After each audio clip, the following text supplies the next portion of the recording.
What's up, everybody? Today we're going to be disassembling and reassembling an Iwata Neo.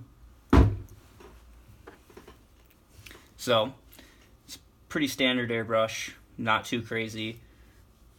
Back piece here. Basically, this just stops you and other things from banging into the needle. So, first off, you have that. Then there's the cup. This is where you put all your brushing liquid into, paints, all that. You see right in there. Then there is the nozzle guard. I don't know the actual name for it, but this protects your nozzle. And then there's more nozzle protection. And here you have the actual nozzle itself. You can see there's the needle sticking through there. Very important not to bang this up. This piece right here, $15 to replace. So you have this nut back here. This holds down your needle, so when you push back on your brush, it goes with it. Take that off. And now when you're going to clean, I always make sure I swab everything out. I got a nice stack of little felt things to clean it all out. And then I always soak it in liquid. There's a bunch of different companies that make it. Any kind of airbrush cleaner. People use water, alcohol. I just fill a little cup, throw all that shit in there. Stuff. So you got your needle. Then that'll come out as well. And then this is a big plunger, basically, that holds your spring in.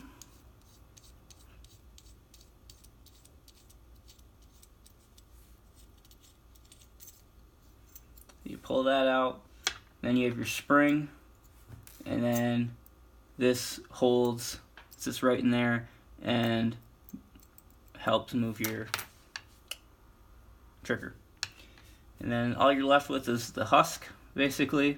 So there's nothing left really for this. It's basically a tube. Air comes in here, paint goes in there, comes out there. So that's fully disassembled. There's not too many pieces of it. Other brushes have more, some have less. This one's pretty straightforward. So, putting it back together, slip that back in there. I always make sure that this sits in like that, and then pop it in.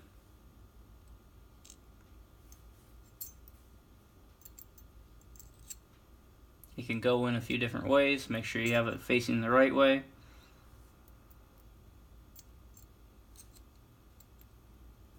Because you'll see it'll sit right in there, ready to jockey back and forth.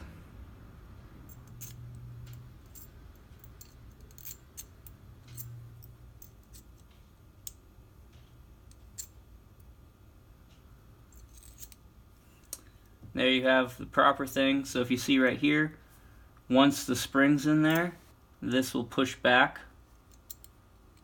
with the trigger. So you can put the trigger in now if you want. It will flop around until you actually have the needle in. So we'll take this. Make sure you take the spring. Always get that spring in there. Take the plunger. Get that locked in there. Now a lot of times when you put the plunger back in, you'll get the trigger will like to pop out sometimes because you're compressing that spring right now. So sometimes it shoots out. So I just hold it down, make sure it doesn't pop out. And you want to get this as tight as you can.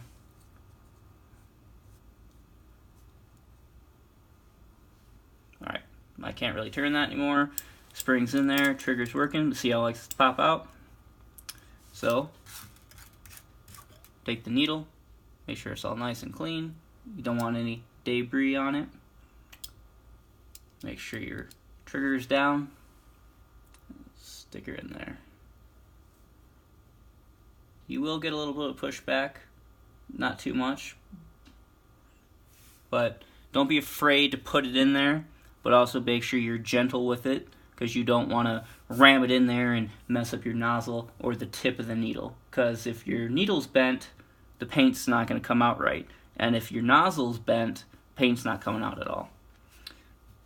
Lock nut for the needle. Boom, boom. Beautiful. Then the first cap. And I know some people will, this is as far as they'll go with this. They don't want the little nozzle here. I like it just to stop the excess spray, especially if you're new at painting and you don't really know exactly how your brush reacts.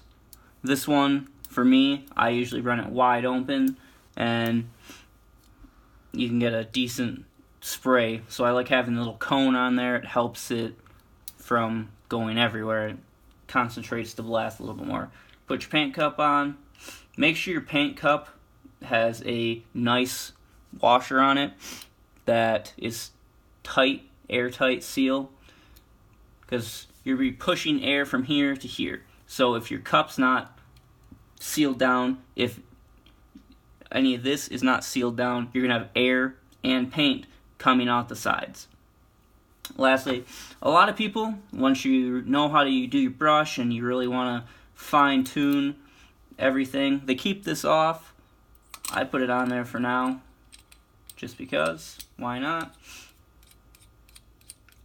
There you have it. Reassembled, ready to go. Get your hookups, slip your line back in, and you're ready to paint. Thank you for watching. This has been a deassemble and reassemble of the Iwata Neo.